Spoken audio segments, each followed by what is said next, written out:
Hi everyone. सो आज बात करते हैं बैकएंड डेवलपमेंट की। जब मैं इंटरनेट पे जाता हूँ तो आजकल रिसेंट डेज में काफ़ी ज़्यादा कंटेंट मुझे वेब डेवलपमेंट के अकॉर्डिंग मिलता है। बट जब मैं खुद से सर्च करने का ट्राई करता हूँ बैकएंड डेवलपमेंट को लेके, मुझे इतना अच्छा रोड मैप अभी तक नहीं मिला इंटरनेट पे। इसलिए मैंने खुद से एक रोड मैप तैयार किया है। अगर आप 2024 में बैकएंड डेवलपमेंट लर्न करना चाहते हैं and specially in Java and spring boot, मैं उसका भी बोलूँगा कि मैंने क्यों ये लैंग्वेजेस चूज किया है। ये रोड मैप मैंने काफ़ी detailed based on my knowledge और दूसरा इंटरनेट के रिसोर्सेज को यूज़ करके मैंने रोड मैप बनाया। आई होप कि आपको ये काफ़ी हेल्पफुल लगेगा। अगर आप 2024 में स्टार्ट कर रहे हो बैकएंड डेवलपमेंट में, कॉलेज में हो या फिर अभी अभी आपने अपने जॉब को स्टार्ट किया है, ये रोड मैप आपको काफ़ी हेल्प करने वाला है इन एक्सेलिंग योर करियर। आपको करियर में किस तरीके से आप एक्सेल कर सकते हो बैकएंड डेवलपमेंट में, and slowly you can move up to the role of designer and then to the architect also. इसे स्टार्ट करते हैं। बट एक रिक्वेस्ट है, अगर चैनल पे आप नए हैं उसे सब्सक्राइब करिए, और ऐसे रोड मैप यूजुअली काफ़ी हेल्पफुल होते हैं बाकी स्टूडेंट्स के लिए भी। ज़्यादा से ज़्यादा इसे शेयर कीजिए। कम से कम 1000 लाइक्स का टारगेट रखिए, बिकॉज इसमें काफ़ी ज़्यादा मेहनत जाती है and it requires a huge lot of effort in curating this kind of a content. आइए इसे शुरू करते हैं। जब हम रोड मैप की बात करते हैं तो पहले हम देख लेते हैं कि सॉफ्टवेयर डेवलपर का रोल क्या रहता है। अगर आप SDLC साइकिल, जो सॉफ्टवेयर डेवलपमेंट लाइफ साइकिल रहता है, उसके 6 फेजेस होते हैं मेनली। पहला फेज आता है एनालिसिस का। इसमें आपका product owner, product manager, business analyst, CTO, जहाँ पे आपकी रिक्वायरमेंट गैदरिंग होती है।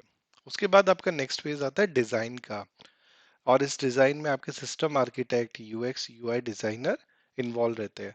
एंड थर्ड फेज आता है आपका डेवलपमेंट का। इसमें आपके front end developer, back end developer आ जाते हैं। एंड नेक्स्ट फेज होता है आपका टेस्टिंग का, जिसमें आपके solution architect, QA tester, DevOps आ जाते हैं। उसके बाद आता है डिप्लॉयमेंट का, जहाँ आपके आपके एडमिनिस्ट्रेटर रोल और डेवऑप्स आ जाता है।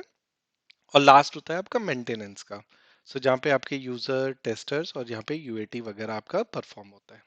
एक चीज और, ये वीडियो थोड़ा लंबा बन जाएगा, मैं इस पे कुछ एडिटिंग वगैरह नहीं कर रहा, क्योंकि ये काफी डिटेल्ड कंटेंट है और मैं चाहता हूँ कि हर कोई इस वीडियो को पूरा देखे, सो दैट एक एक टॉपिक आपको समझ आए। And I will go through each and every topic.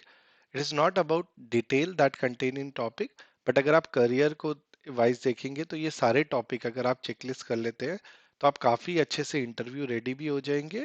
और अगर आप ऑलरेडी जॉब में हैं तो ये चीजें अगर आप पढ़ लेते हैं तो आपको ये काफी ज्यादा हेल्प भी करेगा in moving to next phase. Okay, अब आते हैं जावा फंडामेंटल में। ये गिटहब का रेपो है, इसे मैं डिस्क्रिप्शन में शेयर कर दूंगा, तो आप बाद में भी इसके थ्रू जा सकते हैं। पहला है जावा फंडामेंटल्स। आप जैसे जानते हैं जावा हमारी बेसिक। अच्छा, उससे पहले बात करते हैं कि ये मैंने रोड मैप जावा और स्प्रिंग बूट में क्यों बनाया। देखिए, मार्केट में काफी ज्यादा लैंग्वेजेस है जो बैकएंड डेवलपमेंट को सपोर्ट करती है, लाइक पाइथन हो गया, नोड जेएस हो गया, गो हो गया। बट अभी भी आप देखेंगे जो MNCs है, लार्जली MNCs और काफी ज्यादा स्टार्टअप्स में भी आज भी जावा ही बैकबोन है। जावा पे ही आपके जितने भी लार्ज माइक्रो सर्विसेज या मोनोलिथिक आर्किटेक्चर है, वो सब जावा पे है। और स्प्रिंग बूट इसलिए क्योंकि काफी ज्यादा अब API डेवलपमेंट होता है। API डेवलपमेंट को अगर आप देखेंगे तो इसे आप रिलेट कर सकते हैं जैसे थर्ड पार्टी इंटीग्रेशन, या हर चीज आजकल API के थ्रू लिखी जाती है ताकि आपकी इंटर ऑपरेबिलिटी बनी रहे और आप दो सिस्टम को आपस में इजिली कम्युनिकेट करते रहे। स्प्रिंग बूट काफी पॉपुलर फ्रेमवर्क है उन API डेवलपमेंट को करने के लिए। इसलिए दो रीजन है, इसलिए मैंने जावा और स्प्रिंग बूट को यहाँ पे चूज किया है। जावा में अगर आप जाएंगे, पहले टॉपिक्स आ जाते हैं जैसे लर्न द बेसिक्स। आपको बेसिक पता होना चाहिए जावा का। फिर उसमें कंट्रोल फ्लो क्या होता है, फिर ऑब्जेक्ट ओरिएंटेड प्रोग्रामिंग क्या रहता है जावा में, फिर मेथड्स एंड फंक्शंस क्या रहते हैं, एक्सेप्शनल हैंडलिंग हो गया, कलेक्शन फ्रेमवर्क हो गया, जेनरिक्स हो गया, फाइल IO हो गया, threads and concurrency. And I am sure कि ये सब आपके कॉलेज के सब्जेक्ट्स भी होते होंगे, या फिर आप अगर इंटरव्यू की प्रिपरेशन कर रहे हैं तो आप इन टॉपिक्स के थ्रू जाते भी होंगे। बट एक रोड मैप को क्रिएट करने के लिए I am just listing down all this topic, ताकि आप उसे टिक मार्क कर सके। आप इस रेपो को फोक कीजिए और आप इन टॉपिक्स को टिक मार्क कर सकते हैं, जानने के लिए कि आप कितने इंटरव्यू रेडी है। फिर उसके बाद आपका जावा API आता है, जावा 8 और उसके आगे के फीचर जैसे लैम्डा फंक्शन हो गया, आपके स्ट्रीम्स हो गए।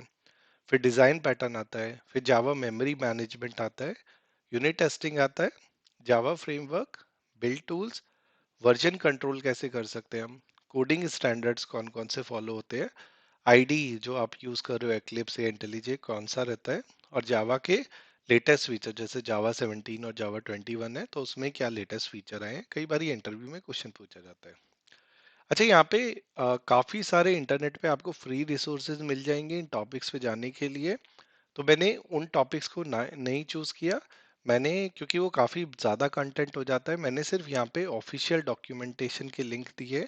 तो अगर आप किसी भी एक ऑफिशियल डॉक्यूमेंट पे जाएंगे, सो ये आपको यहाँ पे जाके बता देगा, आप किसी भी रिलेटेड टू जेडीके वगैरह पढ़ सकते हैं।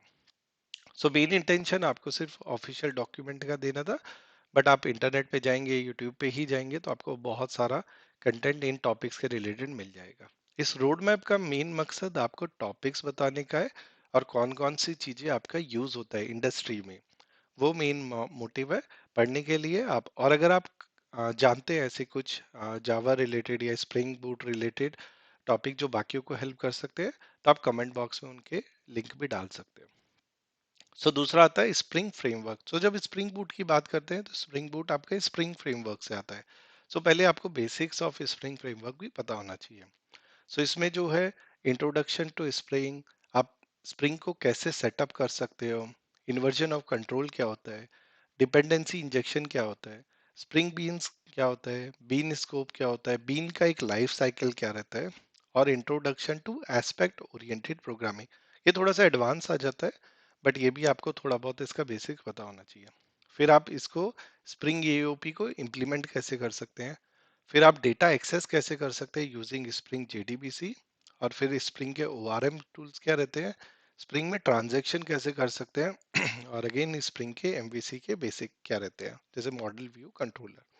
सो अगेन मैंने यहाँ पे आपका रेफरेंस में आपका ऑफिशियल डॉक्यूमेंटेशन दिया है, बट आपको काफी सारे डॉक्यूमेंटेशन इससे रिलेटेड मिल जाएंगे। नाउ थर्ड पार्ट आता है introduction to spring boot. So spring boot में क्या रहता है, आपको पहले अंडरस्टैंड करना होता है स्प्रिंग बूट है क्या, फिर आपको सेट करना पड़ता है कोई प्रोजेक्ट अपने लोकल पे, फिर उसके प्रोजेक्ट स्ट्रक्चर को आपको समझना पड़ता है कि कैसे कैसे पैकेजिंग रहता है और क्या फोल्डर स्ट्रक्चर रहता है, फिर आप स्प्रिंग बूट में ऑटो कॉन्फ़िगरेशन कैसे कर सकते हैं, फिर आपकी एप्लीकेशन प्रॉपर्टी यानी एक्सटर्नल प्रॉपर्टीज को आप किस तरीके से प्रोवाइड कर सकते हैं, फिर स्प्रिंग बूट में स्टार्टर्स क्या रहते हैं, स्प्रिंग बूट में एम्बेडेड सर्वर्स क्या रहते हैं, आप किस तरीके से उसे ऑटो रन कर सकते हैं इन अ सर्वर, एक्चुएटर्स क्या होते हैं, प्रोफाइल्स क्या होते हैं, एक्सटर्नलाइज कॉन्फ़िगरेशंस क्या होती है, किस तरीके से आप अपनी कॉन्फ़िगरेशन को बाहर से पास ऑन कर सकते हैं, स्प्रिंग बूट के डेव टूल्स क्या रहते हैं, और आप लॉगिंग कैसे कर सकते हैं स्प्रिंग बूट में, स्प्रिंग बूट की टेस्टिंग कैसे रहती है, स्प्रिंग बूट वेब क्या रहता है, जो मैंने बोला एपीआई डेवलपमेंट के लिए काफी पॉपुलर है। वेब उसकी काफी मेजर लाइब्रेरी है। स्प्रिंग बूट डेटा क्या रहता है, स्प्रिंग बूट सिक्योरिटी क्या रहता है, आप हैंडल कैसे कर सकते हैं सिक्योरिटी में, और हैंडलिंग एक्सेप्शन, आप उन एक्सेप्शंस को हैंडल कैसे कर सकते हैं। Again reference to the official documentation is here. उसके बाद आते हैं रेस्टफुल एपीआई डिजाइन पे। तो मैंने बोला ये सारा चीज जो है हम स्प्रिंग बूट काफी ज्यादा एपीआई के उस पे करते हैं। एपीआई इन जनरल क्या रहता है, आपके रेस्ट क्लाइंट्स रहते हैं, आपका रेस्ट सर्वर रहता है। क्लाइंट्स आपके रिक्वेस्ट करते हैं to the server by any of these method, जो आपकी रेस्ट के मेथड्स रहते हैं, और जो आपका सर्वर होता है वो आपको रिस्पॉन्स में वापस देता है ये रेस्ट के उसमें। अब इसके फॉर्मेट अलग हो सकते हैं, कुछ एक्सएमएल हो सकता है या जेसन रहता है। सो अगर आपको ये सब सेटअप करना है तो उसके लिए आपको क्या क्या पढ़ने की जरूरत है। आपको पहले रेस्टफुल प्रिंसिपल्स पढ़ना पड़ेगा, रेस्ट क्या रहता है और रेस्ट के प्रिंसिपल्स क्या रहते हैं। आपको डेवलपमेंट एनवायरनमेंट सेटअप करना पड़ेगा, plan API and point, API and points को हम किस तरीके से प्लान कर सकते हैं, उनके पीछे क्या नॉमेनक्लेचर रहता है, एचटीटीपी मेथड और स्टेटस कोड्स क्या रहते हैं, रिक्वेस्ट और रिस्पांस फॉर्मेट जो मैंने ऊपर बात किया, आप रिक्वेस्ट सेंड करते हैं रिस्पांस, तो इनके फॉर्मेट्स क्या क्या डिफरेंट टाइप के रहते हैं, रेस्टफुल का राउटिंग कैसे रहता है, आप किस तरीके से राउट कर सकते हैं अपनी रिक्वेस्ट को एक जगह से दूसरी जगह, ऑथेंटिकेशन और ऑथराइजेशन कैसे होता है, क्योंकि ये एपीआई ज्यादातर इंटरनेट पे अवेलेबल होते हैं। डेफिनेटली हमें इन्हें सिक्योर करना पड़ता है, तो कौन सा रिसोर्स यूज हो सकता है या ऑथेंटिकेट कर सकता है या ऑथराइज कर सकता है, तो वो भी आपको जानना जरूरी है। सो फिर रिक्वेस्ट को वैलिडेट कैसे कर सकते हैं? सीरियलाइजेशन और डीसीरियलाइजेशन, क्योंकि ये ऑब्जेक्ट्स है आपके। सो ये अगर ओवर द नेटवर्क आपका पास ऑन होता है, सो आपको इसे सीरियलाइज कैसे कर सकते हो और डीसीरियलाइज कैसे कर सकते हो। फिर एपीआई का डॉक्यूमेंटेशन किस तरीके से कर सकते हैं, अगर आपको ये थर्ड पार्टी में अगर आपको किसी मार्केट प्लेस के थ्रू शेयर करना है किसी और जगह, तो आप उस कितने अच्छे से इसे डॉक्यूमेंट कर सकते हैं। फिर एरर हैंडलिंग कैसे कर सकते हैं, रेट लिमिटिंग कैसे कर सकते हैं, क्योंकि क्लाइंट अगर सर्वर को हेट करता है, सो कितनी लिमिट आप उसके ऊपर लगाना चाहेंगे ताकि आपका सर्वर कभी डाउन ना जाए। टेस्टिंग कैसे कर सकते हैं, वर्जनिंग क्या होता है कि आपको अगर एपीआईज को मार्केट प्लेस पे डालना है, तो वर्जनिंग आप उसे कैसे दें ताकि आप नए नए वर्जन को रोल आउट कर सकें। सिक्योरिटी बेस्ट प्रैक्टिसेस क्या रहता है, लॉगिंग और मॉनिटरिंग कैसे कर सकते हैं, तो आपको अगर प्रोडक्शन में आपने इसे डिप्लॉय किया है तो किस तरीके से आप लॉग से उसे देख सकते हैं, और मॉनिटरिंग आप अपने एप्लीकेशन का किस तरीके से कर सकते हैं। और course cross origin resource sharing, ये आप जब इसे वेब इंटरफेस के साथ इंटीग्रेट करते हैं तो आपको काफ़ी यूजफुल आता है कोर्स का। अगेन इसका official documentation of rest API मैंने यहाँ पे डाला है, तो आप उसे देख सकते हैं। नेक्स्ट पार्ट आता है डेटा परसिस्टेंस का। सो आप अगर आप इन जनरल देखें तो हमारे पास एंटिटीज है और फिर हमारी सीक्वल की नेटिव क्वेरीज होती है। सो स्प्रिंग का जेपीए लाइब्रेरी रहती है जो इन दोनों को कंबाइन करती है, एंड यूजिंग सर्टेन नोटेशंस वो आपको इसे कन्वर्ट करते हैं डीटीओ में, और डीटीओ की हेल्प से आप इसे स्टोर कर सकते हैं किसी भी डेटाबेस में। सो ये जेपीए लाइब्रेरी दोनों सपोर्ट करती है, सीक्वल डेटाबेस भी और नो सीक्वल डेटाबेस भी। सो ये भी काफ़ी पॉपुलर लाइब्रेरी है और ये आपको अच्छे से समझ आना चाहिए, क्योंकि आप जब भी एपीआई के साथ वर्क करते हो तो आपको परसिस्टेंस लेयर में अपना डेटा आपको किसी न किसी डीबी में स्टोर करना पड़ेगा। सो इसमें टॉपिक्स आते हैं, understand data persistence, learn basic of relational database क्योंकि starting with relation, then introduction to Spring Data JPA जो मैंने अभी बोला, और स्प्रिंग बूट और डेटा जेपीए का इंटीग्रेशन कैसे रहता है, एंटिटी रिलेशनशिप, ये जो आपने यहाँ पे एंटिटीज देखा है इनके रिलेशनशिप कैसे मेंटेन रहते हैं, क्वेरी मेथड्स और नेम्ड क्वेरी, सो जो आपकी क्वेरीज आप लिख सकते हैं वो किस तरीके से लिख सकते हैं इसमें, auditing with spring Data JPA, आप इस तरीके से ऑडिट कैसे कर सकते हैं, पेजिनेशन एंड सॉर्टिंग, तो जो आपका रिजल्ट आता है थ्रू रिस्पॉन्स वो काफी बार बहुत लंबा होता है, सो आप उसमें किस तरीके से पेजिनेशन कर सकते हैं और किन वेरिएबल्स के बेस पे आप उसे सॉर्ट कर सकते हैं ताकि वो यूजर फ्रेंडली हो जाए। फिर कस्टम रिपोजिटरी मेथड्स क्या रहते हैं, तो आप एक बार रिपोजिटरी में जाएंगे तो किस तरीके से आप अपनी भी मेथड्स डिफाइन कर सकते हैं। फिर आ जाते हैं नो सीक्वल डेटाबेस पे और स्प्रिंग डेटा पे और स्प्रिंग डेटा रेस्ट कि किस तरीके से रेस्ट की क्वेरी कर सकते हैं। फिर ट्रांजेक्शन मैनेजमेंट, सो लाइक आपने क्रिएट किया है तो आप उसे अपडेट कैसे कर सकते हैं, डिलीट कैसे कर सकते हैं यूजिंग स्प्रिंग डेटा जेपीए। फिर आप डेटा को इनिशियलाइज कैसे कर सकते हैं, और इस पे स्प्रिंग डेटा इनवर्स, तो आप एनवायरमेंट वेरिएबल्स के साथ कैसे कर सकते हैं। सो अगेन यहाँ पे आपका ऑफिशियल डॉक्यूमेंटेशन मैंने लिंक किया है डेटा जेपीए का, आप इसके थ्रू जा सकते हैं। सो नेक्स्ट टॉपिक आता है आपका स्प्रिंग सिक्योरिटी का। सो स्प्रिंग सिक्योरिटी में आप जैसे देखेंगे ये बहुत क्रूशियल टॉपिक रहता है। इसमें आपका क्या रहता है कि आपका डेटा जो है वो सारा इंटरनेट पे है, आपके एपीआईज भी इंटरनेट पे रहते हैं। सो कौन यूजर इसे एक्सेस कर सकता है, किसको परमिशन है इस डेटा को देखने का, वो सब आपका स्प्रिंग सिक्योरिटी के थ्रू हैंडल होता है। सो इसमें आपके कॉन्सेप्ट आ जाते हैं कि जैसे इंट्रोडक्टरी टू सिक्योरिटी कॉन्सेप्ट कैसे है, आपका बेसिक स्प्रिंग सिक्योरिटी कॉन्फ़िगरेशन क्या है, आपका ऑथेंटिकेशन प्रोवाइडर क्या है, कहाँ से आपका डेटा को ऑथेंटिकेट कर रहे हैं, आपका पासवर्ड को इनक्रिप्ट कैसे कर सकते हैं, कस्टम ऑथेंटिकेशन किस तरीके से कर सकते हैं, ऑथराइजेशन किस तरीके से कर सकते हैं, मेथड लेवल सिक्योरिटी क्या रहता है कि आप किस तरीके से मेथड पे जाके एक पर्टिकुलर मेथड या गेट या पोस्ट है उस पे जाके आप उसे सिक्योर कर सकते हैं। फिर आता है आपका स्प्रिंग सिक्योरिटी एक्सप्रेशन लैंग्वेज, ये एक स्पेसिफिक लैंग्वेज होता है, आपको इसको कैसे यूज करके अपने एपीआईज को आप ऑथेंटिकेट और ऑथराइज कर सकते हैं। फिर आपके अलग अलग डिफरेंट प्रोटोकॉल आते हैं ऑथराइजेशन वर्ल्ड में, लाइक OAuth 2.0 और ओपन आईडी कनेक्ट। सो आप इन प्रोटोकॉल्स को कैसे यूज कर सकते हैं to standardize your API security. फिर आप सिंगल साइन ऑन कैसे कर सकते हैं, cross site request forgery CSRF protection किस तरीके से रहता है, सेशन मैनेजमेंट, अगर आपका एपीआई या वेब आपका चल रहा है तो आपको सेशन किस तरीके से मैनेज कर सकते हैं, अगर आपको लॉग आउट होना है दोबारा री लॉग इन करना है वो किस तरीके से होगा।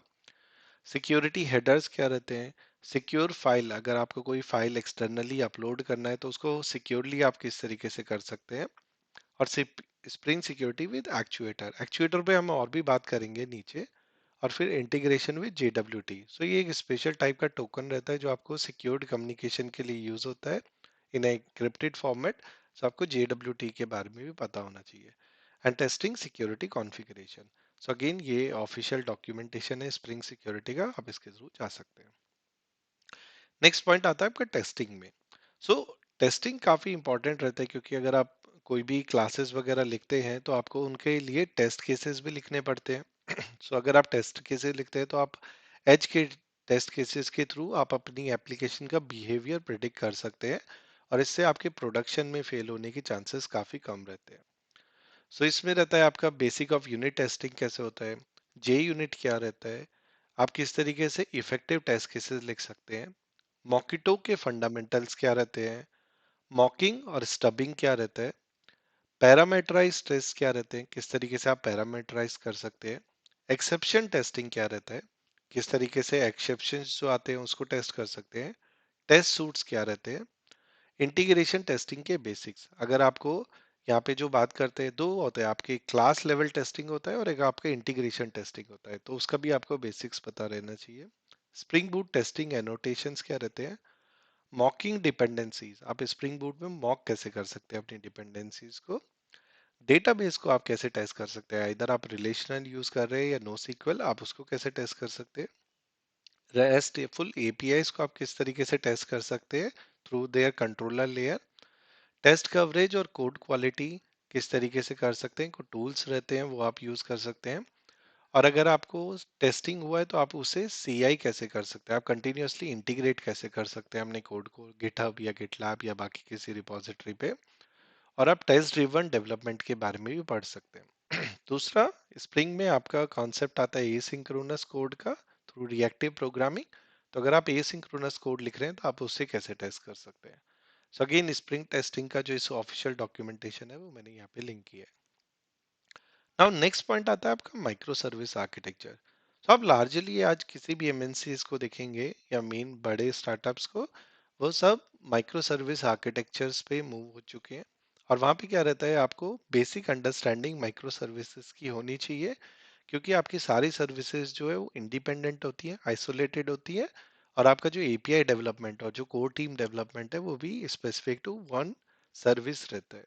सो इसलिए माइक्रो सर्विस आर्किटेक्चर में आपको इंट्रोडक्शन पता होना चाहिए, एडवांटेजेस और चैलेंजेस पता होने चाहिए, जैसे कुछ डिसएडवांटेज भी रहते हैं। आप माइक्रो सर्विस पे डायरेक्टली ना जंप करके एक मोनोलिथ सर्विस अपने लोकल पे बना सकते हैं, just to get a feel कि मोनोलिथिक सर्विस क्या रहता है। फिर माइक्रो सर्विस के डिजाइन पैटर्न्स क्या रहते हैं, क्या किस किस तरीके के different different micro service patterns हैं। फिर स्प्रिंग बूट आप माइक्रो सर्विस के लिए कैसे बना सकते हैं। फिर जो आपने मोनोलिथ सर्विस आपने बनाया अपने लोकल पे, आप उसे स्प्लिट कर सकते हैं। मान लीजिए आपने कोई एक बड़ा रेलवे टिकट सर्विस बनाया, सो आप बुकिंग सर्विस बनाया, आप उसे अलग अलग सर्विसेज में डिवाइड कर सकते हैं, जैसे यूजर सर्विस हो गया, फिर आपका डेटा सर्विस हो गया, फिर आपका प्रोडक्ट सर्विस हो गया, पेमेंट सर्विस हो गया। तो इस तरीके से आप उसे यूज कर सकते हैं। फिर आप किस तरीके से इन दो सर्विसेज के बीच में कम्युनिकेशन इसको इस्टेब्लिश करते हैं। सर्विस डिस्कवरी क्या होता है, एपीआई गेटवे क्या होता है जो मैंने यहाँ पे दिखाया है, तो आप इसके बारे में भी पढ़ सकते हैं क्योंकि ये काफ़ी ज़्यादा यूजफुल होता है जब आप इंटरनेट पे इन्हें एक्सपोज करते हैं। फिर डिस्ट्रीब्यूटेड डेटा मैनेजमेंट में क्या होता है, किस तरीके से आप डेटा को मैनेज करते हैं। फॉल्ट टॉलरेंस और रेजिलियंस क्या रहता है, सिक्योरिटी क्या रहती है माइक्रो सर्विसेज में, और माइक्रो सर्विसेज की टेस्टिंग स्ट्रैटेजी क्या होती है, ये भी आप हाई लेवल के ऊपर पढ़ सकते हैं। सो अगेन मैंने रेफरेंस में यहाँ पे माइक्रो सर्विस आर्किटेक्चर का डॉक्यूमेंटेशन दिया है तो आप इसे देख सकते हैं। सो नेक्स्ट टॉपिक आता है आपका मैसेजिंग विद स्प्रिंग बूट। अब आपका जो डेटा रहता है, सो वो डेटाबेस के थ्रू आता है, और दूसरा जो आपका मैसेजिंग का फॉर्मेट रहता है वो आपके बीच में लेयर रहता है, so we call it like a broker.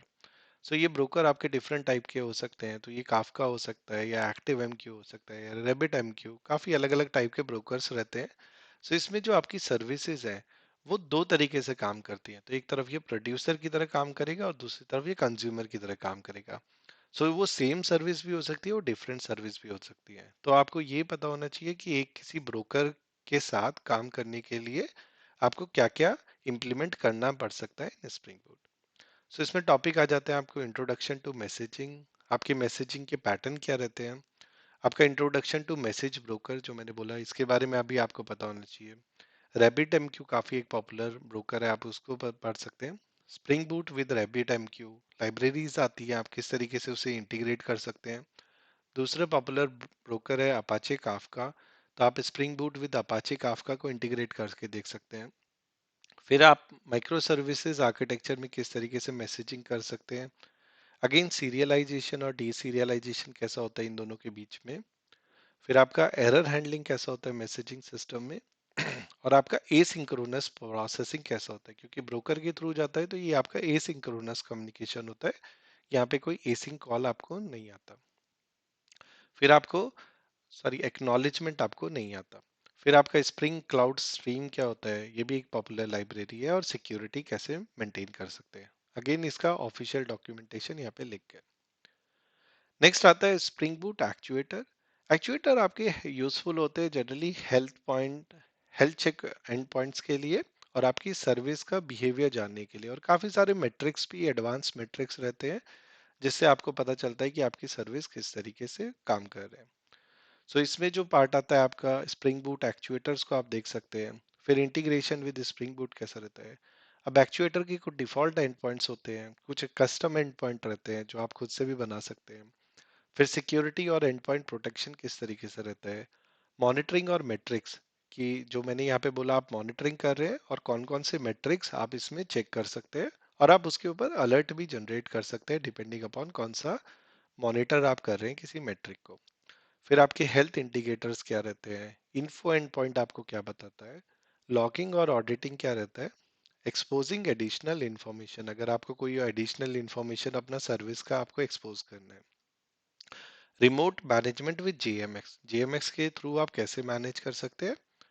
Events and event listener, आपके जो इवेंट्स रहते हैं और लिसनर रहते हैं वो किस तरीके से काम करते हैं। और स्प्रिंग बूट एडमिन, एडमिन किस तरीके से आप कॉन्फ़िगर कर सकते हैं। अगेन यहाँ पे इसका ऑफिशियल डॉक्यूमेंटेशन मैंने लिख किया है। नेक्स्ट आता है आपका स्प्रिंग क्लाउड। सो स्प्रिंग क्लाउड भी काफ़ी पॉपुलर है। सो ये भी आपका यूज़ होता है जैसे आपको डेटा या अपनी सर्विस को आपको डिप्लॉय करना होता है AWS में, एज्योर में या गूगल में। सो क्या क्या कंपोनेंट आपके रहते हैं मैसेजिंग के जो आप यूज़ कर सकते हैं। और सेम आप डिफरेंट डिफरेंट सर्विसेज को वहाँ पे कॉन्फ़िगर कर सकते हैं एज ए प्रोड्यूसर या कंज्यूमर। और वो डेटा को वहाँ से लेके आपका परसिस्ट भी करते हैं और आपका एसिंक्रोनस वे में आपका मैसेज क्वींग के थ्रू आपका स्टोर होके प्रोसेस होता जाता है। सो इसमें टॉपिक्स आते हैं इंट्रोडक्शन टू स्प्रिंग क्लाउड, आप किस तरीके से माइक्रो सर्विसेज को स्प्रिंग क्लाउड कॉन्फ़िग के साथ कॉन्फ़िगर कर सकते हैं। Service discovery with eureka, eureka क्या रहता है और किस तरीके से वो सर्विस डिस्कवरी में काम आता है। फिर लोड बैलेंसिंग आप किस तरीके से कर सकते हैं यूजिंग रिबन या बाकी किसी कंपोनेंट के through. API gateway with Spring Cloud gateway, so जो आपका स्प्रिंग क्लाउड गेटवे रहता है उसके उसे आप एपीआई गेटवे की तरह कैसे यूज कर सकते हैं। फिर आपका डिस्ट्रीब्यूटेड ट्रेसिंग, जो आपका स्लूथ और जिपकिन रहते हैं तो किस तरीके से आप ट्रेस कर सकते हैं कि जो आपका एपीआई आया है वो कितने रिक्वेस्ट के थ्रू गया है और आप उसे किस तरीके से ट्रेस कर सकते हैं। फिर आपका फॉल्ट टॉलरेंस कैसे कर सकता है, जैसे सर्किट ब्रेकर वगैरह आपको यूज करने यूजिंग हिस्ट्रिक्स वो कैसे कर सकते हैं। इवेंट ड्रिवन कम्युनिकेशन कैसे कर सकते हैं आप स्प्रिंग क्लाउड स्ट्रीम के थ्रू। सिक्योरिटी माइक्रो सर्विसेज में विद स्प्रिंग क्लाउड सिक्योरिटी आप किस तरीके से अगेन मैनेज कर सकते हैं। और फिर डिस्ट्रीब्यूशन कॉन्फ़िगरेशन विद कंसोल, सो ये कैसे कर सकते हैं। और अगेन जैसे मैंने मेंशन किया सर्किट ब्रेकर और स्टेटफुल कम्युनिकेशन आप किस तरीके से कर सकते हैं और monitoring and management. So these are the component. So यहाँ पे भी इसका official document I have linked it. 12th is a reactive programming. So जैसे मैंने बोला कि स्प्रिंग बूट में आपका पहले जो आता है सिंक्रोनस प्रोग्रामिंग आता है, फिर आपका रिएक्टिव प्रोग्रामिंग आता है। इसके भी अलग लाइब्रेरीज रहती हैं। सो अगर आपको एसिंक्रोनस कम्युनिकेशन आपको एस्टैब्लिश करना है सो ये कंपोनेंट भी आपके लिए काफी इंपॉर्टेंट रहता है। सो यहाँ पे पॉइंट्स आते हैं आपको introduction to reactive programming, reactive manifesto, reactive streams API, project reactor, किस तरीके से यूज कर सकते हैं। RX जावा क्या होता है, रिसीवर जावा। एसिंक्रोनस प्रोग्रामिंग क्या रहती है। Reactive programming in spring, spring के अंदर आप किस तरीके से रिएक्टिव प्रोग्रामिंग कर सकते हैं। फंक्शनल रिएक्टिव प्रोग्रामिंग क्या रहती है। रिएक्टिव डेटाबेसेस क्या रहते हैं, जो यहाँ पे शो किया है। और ब्लैक प्रेशर हैंडलिंग क्या रहता है, किस तरीके से आप वापस से उस डेटा को रिट्रीव कर सकते हैं। और ये जो आपने रिएक्टिव कोड लिखा है, आप इसे टेस्ट कैसे कर सकते हैं। सो अगेन एक पॉपुलर लाइब्रेरी है स्प्रिंग वेब फ्लक्स, मैंने उसका ऑफिशियल डॉक्यूमेंटेशन यहाँ पे लिंक किया है, आप उसके थ्रू जाके रिएक्टिव प्रोग्रामिंग को लर्न कर सकते हैं। सो ये मेन पॉइंट आपके डेवलपमेंट के रिलेटेड आ जाते हैं। बट इसके रिलेटेड आपको बाकी चीज़ों का भी आइडिया होना चाहिए, जैसे डिप्लॉयमेंट कैसे होता है, CI/CD कैसे रन करता है, ताकि आप एक फुल बैकएंड एप्लीकेशन को बना के डिप्लॉय करके उसे प्रोडक्शन रेडी कर सकते हैं। सो इसमें बहुत पॉपुलर कंपोनेंट आता है Docker and Kubernetes. So Kubernetes आपका ऑर्केस्ट्रेशन टूल है। सो ये हेल्प करता है आपके कंटेनर्स को मैनेज करने के लिए। सो डॉकर आपके कंटेनर्स रहते हैं। सो इसके लिए आपको काफी बेसिक आइडिया होना चाहिए, आपको ज्यादा डिटेल में नहीं जाना। बट अगर हाई लेवल आपको आइडिया रहता है, सो आपको काफी अच्छे से आपको डिप्लॉयमेंट साइकिल भी समझ आती है। सो इसके टॉपिक्स रहते हैं जैसे इंट्रोडक्शन टू डॉकर, इंस्टॉल कैसे करते हैं डॉकर को, डॉकर इमेजेस क्या होती है, कंटेनर्स क्या होते हैं, डॉकर कंपोज क्या होता है, नेटवर्किंग कैसे कर सकते हैं डॉकर में, डॉकर वॉल्यूम्स क्या होता है, Docker registry, Docker security. Again in सब के डिटेल्स में नहीं जाना, बट आपको थोड़ा बेसिक पता होना चाहिए। फिर क्यूबरनेटिस में आते हैं, तो क्यूबरनेटिस का आर्किटेक्चर क्या होता है हाई लेवल पे, क्यूबरनेटिस को हम कैसे इंस्टॉल कर सकते हैं, क्यूब कटल कमांड्स क्या रहती हैं, क्यूबरनेटिस में पॉड्स क्या रहते हैं, डिप्लॉयमेंट्स क्या रहते हैं, सर्विसेज और नेटवर्किंग क्या रहता है, कॉन्फ़िगरेशन क्या रहता है, persistent वॉल्यूम क्या रहता है और persistent वॉल्यूम क्लेम्स क्या रहता है, and in the and Kubernetes security क्या रहता है। सो अगेन डॉकर और क्यूबरनेटिस के दोनों के ऑफिशियल डॉक्यूमेंटेशन मैंने यहाँ पे लिंक किए हैं। सो नेक्स्ट पॉइंट आता है आपका 40, CI/CD विद जेनकिंस और गिटलैब CI। सो इसमें क्या रहता है, जो आप कोड कमिट करते हैं वो किस तरीके से बिल्ड होता है, वो फिर पास ऑन होता है टू जेनकिंस या किसी अलग CI टूल्स पे, और वो किस तरीके से डॉकर फाइल क्रिएट करता है, डॉकर इमेज को बनाता है, या तो वो डॉकर हब पे पुश करता है या आपकी कोई प्राइवेट रिपोजिटरी है, और किस तरीके से वो डिप्लॉय होता है। सो ये सब आपको एक बेसिक आइडिया होना चाहिए, ताकि आप किसी प्रोडक्शन एनवायरनमेंट में देख सके कि आपका जो कोड लिखा हुआ है वो किस तरीके से डिप्लॉय हुआ है। सो यहाँ पे टॉपिक्स आ जाते हैं इंट्रोडक्शन टू CI/CD, आप किस तरीके से जेनकिंस को कॉन्फ़िगर कर सकते हैं, जेनकिंस पे अपना फर्स्ट जॉब कैसे लिख सकते हैं, वर्जन कंट्रोल इंटीग्रेशन कैसे कर सकते हैं, बिल्ड टूल इंटीग्रेशन कैसे कर सकते हैं, ऑटोमेट टेस्टिंग कैसे होती है, आर्टिफैक्ट मैनेजमेंट कैसे होता है, जो आपने यहाँ पे आर्टिफैक्ट्स क्रिएट किया है, कॉन्टिन्यूस डिप्लॉयमेंट आप कैसे कर सकते हैं, पाइपलाइन एज अ कोड आप किस तरीके से कर सकते हैं, जेनकिंस के क्या डिफरेंट डिफरेंट प्लगइन होते हैं, मॉनिटरिंग और नोटिफिकेशंस क्या रहता है, और सिक्योरिटी क्या रहती है जेनकिंस में। काफी हाई लेवल पे आप इन्हें रीड कर सकते हैं। अगेन जेनकिंस का ऑफिशियल डॉक्यूमेंटेशन मैंने यहाँ पे लिंक किया है। नेक्स्ट टॉपिक आता है आपका 15, so GraphQL with Spring boot. So GraphQL भी आजकल काफी पॉपुलर है, it's an alternate to the REST. So आप इसके बारे में भी रीड कर सकते हैं। सो यहाँ पे क्या रहता है, आपका ग्राफ क्यूएल में आपकी क्वेरीज रहती है, आप अगेन ग्राफ क्यूएल के रिक्वेस्ट की तरह से API सर्विस पे हिट करते हैं, बाकी आपको जो डेटाबेस से आपका डेटा आता है, और ये ग्राफ क्यूएल रिस्पॉन्स जेसन में आपको वापस से ट्रांसमिट करता है। सो इसमें टॉपिक्स होते हैं इंट्रोडक्शन टू ग्राफ क्यूएल क्या रहता है, बेसिक ग्राफ क्यूएल की क्वेरीज कैसे रहती है, ग्राफ क्यूएल के म्यूटेशंस क्या होते हैं, data fetching with data loaders क्या रहता है, इसमें अगेन पेजिंग और फिल्टरिंग कैसे कर सकते हैं अगर आपका डेटा काफी ज्यादा रिट्रीव हुआ है, ग्राफ क्यूएल और JPA का इंटीग्रेशन कैसे कर सकते हैं, जो JPA हमने ऊपर बात किया था, एरर हैंडलिंग कैसे कर सकते हैं, अगेन आपके जो ग्राफ क्यूएल के एंड पॉइंट्स होते हैं इन्हें सिक्योर कैसे कर सकते हैं, सेम लाइक रेस्ट। फिर ग्राफ क्यूएल और स्प्रिंग सिक्योरिटी को आप कैसे इंटीग्रेट कर सकते हैं, ग्राफ क्यूएल के एंड पॉइंट्स को टेस्ट कैसे कर सकते हैं, परफॉर्मेंस को कैसे ऑप्टिमाइज कर सकते हैं, और ग्राफ क्यूएल के अंदर बेस्ट प्रैक्टिसेस आपकी क्या रहती है। सो यहाँ पे मैंने रेफरेंस लिंक में ग्राफ क्यूएल का ऑफिशियल डॉक्यूमेंटेशन दिया है, आप इसके थ्रू जा सकते हैं। सो नेक्स्ट पॉइंट आता है हमारा 16, लॉगिंग एंड मॉनिटरिंग। सो ये भी काफ़ी क्रूशियल टॉपिक रहता है, क्योंकि जब आप अपनी एप्लीकेशन को डिप्लॉय करते हैं इन प्रोडक्शन में, सो आपको लॉगिंग काफ़ी अच्छी होनी चाहिए। और आपका मॉनिटरिंग भी, ताकि आपको हमेशा लॉग्स के थ्रू से हेल्प होके आप अपना प्रोडक्शन को डीबग कर सकते हैं। सो इसमें कुछ पॉपुलर फ्रेमवर्क रहते हैं, जैसे ELK, Elasticsearch, Logstash and Kibana. So उसी के रेफरेंस से मैंने ये डाला है। सो यहाँ पे क्या है कि आपको इंट्रोडक्शन टू लॉगिंग रखना होता है। लॉगिंग फ्रेमवर्क्स क्या क्या अवेलेबल हैं, थोड़ा बहुत आइडिया। लॉगिंग की बेस्ट प्रैक्टिसेस क्या रहती हैं, किस तरीके से आपको लॉग करना चाहिए। लॉग एनालिटिक्स टूल क्या रहते हैं, कि किस तरीके से आप उन लॉग्स को एनालाइज कर पाओगे जो आपने स्टोर किया है। सेंट्रलाइज लॉगिंग क्या होती है, क्योंकि आपका माइक्रो सर्विस आर्किटेक्चर है, किस तरीके से आप एक जगह लॉगिंग लेके आओ।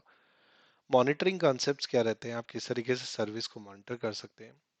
APM, एप्लीकेशन परफॉर्मेंस मॉनिटरिंग, ये किस तरीके से यूज कर सकते हैं, इसके क्या टूल्स रहते हैं।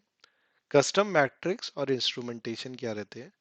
अलर्टिंग एंड नोटिफिकेशन, सपोज आपका सर्विस डाउन चला गया है या उस पर कुछ और लॉगिंग रॉन्ग हुआ है, तो उसका अलर्ट किस तरीके से जा सकता है, या फिर नोटिफाई कैसे कर सकते हैं यूजर को। डिस्ट्रीब्यूटेड ट्रेसिंग कैसे कर सकते हैं, किस तरीके से हमें पता चले कि अगर कोई बॉटल नेक है API रिक्वेस्ट में, वो कहाँ पे है। इंफ्रास्ट्रक्चर को कैसे मॉनिटर कर सकते हैं। कंटेनराइज जो आपके एनवायरनमेंट है उनको कैसे मॉनिटर कर सकते हैं। सिक्योरिटी को कैसे मॉनिटर कर सकते हैं। इंसिडेंट रिस्पॉन्स और रूट कॉज एनालिसिस अगर आपको देखना है वो कैसे, और compliance and audit logging. So audit के लिए अगर आपको लॉगिंग प्रिपेयर करना है तो कैसे कर सकते हैं। अगेन यहाँ पे मैंने ELK का ऑफिशियल डॉक्यूमेंटेशन यहाँ पे लिंक किया है। 17 पॉइंट पे आ जाते हैं, कुछ best practices around Spring boot. So ये गुड टू नो चीजें हैं, जब आप एक्चुअल में प्रोडक्शन रेडी कोड पे काम करते हैं तो क्या क्या आपको बेसिक चीजें आपको पता होनी चाहिए। सो जिस तरीके से आप प्रोजेक्ट स्ट्रक्चर आप बनाते हैं वो किस किस तरीके के होते हैं और उनका पैकेजिंग कैसे रहता है। डिपेंडेंसी मैनेजमेंट किस तरीके से कर सकते हैं, आपको कॉन्फ़िगरेशन किस तरीके से आपका मेंटेन करना है एप्लीकेशन का। अगेन मैंने लॉगिंग और डिबगिंग का काफ़ी बात किया। एरर हैंडलिंग और एक्सेप्शन लॉगिंग आप किस तरीके से कर सकते हैं अगर आपकी सर्विस में कुछ एक्सेप्शन आता है। सिक्योरिटी बेस्ट प्रैक्टिसेस कैसे रहती है। Data access and ORM tools क्या रहते हैं। परफॉर्मेंस को कैसे ट्यून कर सकते हैं, क्योंकि जब प्रोडक्शन में जाता है तो आपका परफॉर्मेंस काफ़ी अच्छा होना चाहिए। डॉक्यूमेंटेशन और कमेंट्स किस तरीके से कर सकते हैं। प्रोफाइल बेस्ड कॉन्फ़िगरेशन कैसे कर सकते हैं, जैसे आपको डेव पे रन करना है, प्रॉड पे रन करना है, तो किस तरीके से प्रोफाइल्स बना सकते हैं। और वर्जनिंग और API इवैल्यूएशन, तो आप अगर मार्केट प्लेस पे जाते हैं तो किस तरीके से आप डिफरेंट डिफरेंट वर्जन यूज कर सकते हैं। नेक्स्ट कुछ एडवांस टॉपिक है, अगेन ये थोड़ा गुड टू हैव है और ये काफी एडवांस फेज में आपको काम आते हैं। सो इसमें एक आता है स्प्रिंग बैच आर्किटेक्चर। तो इसमें यूज कर सकते हैं कि आप स्प्रिंग का इंटीग्रेशन कैसे करते हैं एक्सटर्नल सिस्टम्स के थ्रू। स्प्रिंग बैच एक कंपोनेंट रहता है। स्प्रिंग सिक्योरिटी कैसे कर सकते हैं, स्प्रिंग टेस्टिंग स्ट्रैटेजीज कैसे कर सकते हैं। स्प्रिंग बूट डेव टूल्स क्या होते हैं, स्प्रिंग बूट के स्टार्टर्स क्या होते हैं। स्प्रिंग वेब सॉकेट क्या रहता है, अगर आपको UI के साथ इंटीग्रेट करना है और कंटिन्यूअस डेटा फ्लो आपको टू वे एक्सचेंज करना है तो वेब सॉकेट कैसे होते हैं। क्लाउड डेटा फ्लो क्या रहता है, स्लूथ एंड जेपकिन। सर्किट ब्रेकर्स की हमने ऊपर बात करी थी। स्प्रिंग क्लाउड गेटवे क्या रहता है, स्प्रिंग बूट डेटा को इनिशियलाइज कैसे करते हैं। स्प्रिंग बूट फ्लाईवे और लिक्विबेस क्या रहता है। और आपका इवेंट ड्रिवन आर्किटेक्चर आप किस तरीके से स्टेब्लिश कर सकते हैं using spring boot and Kafka. Again इसमें स्प्रिंग बैच का मैंने ऑफिशियल डॉक्यूमेंटेशन इधर लिंक किया है। लास्ट दो पॉइंट आते हैं आपका real world projects and challenges. ये रहता है कि जो भी आपने ऊपर लर्न किया है आप किस तरीके से इसे अपने रियल वर्ल्ड प्रोजेक्ट में यूज कर सकते हैं और किस तरीके से आप चैलेंजेस को करके उन्हें इन स्किल्स को यूज करके अपने चैलेंजेस सॉल्व कर सकते हैं। और दूसरा, आप ये स्प्रिंग सिस्टम में काफ़ी ज़्यादा अपडेट्स न्यू रिलीजेस वगैरह आ सकते हैं, काफ़ी ज़्यादा वर्जन, काफ़ी एक्टिव कम्युनिटी है। तो आप इस कम्युनिटी पे एंगेज करके थ्रू फोरम्स कॉन्फ्रेंस या मीटअप्स के थ्रू भी आप हमेशा एक्टिवेट रह सकते हैं। और बैकएंड टेक्नोलॉजी या किसी और में भी आपको जो भी नए नए वर्जन आते हैं, जो भी उनके नए एडवांसमेंट आते हैं, वो आपको लर्न करना पड़ता है। सो होपफुली आपको ये अच्छा लगा हो। अच्छा लगा तो इसे शेयर कीजिए और कम से कम 1000 लाइक का आप इस टारगेट रखिए, सो दैट ऐसे और रोड मैप मैं आपके लिए लाता रहूँगा। और इस चैनल के साथ बने रहिए। फीडबैक दीजिए, कुछ और आप इम्प्रूवमेंट चाहते हैं कमेंट सेक्शन में आप लिख सकते हैं। अगर किसी टॉपिक के ऊपर आपको थोड़ा डिटेल भी चाहिए, so I can cover that. Okay, stay tune, thank you, bye.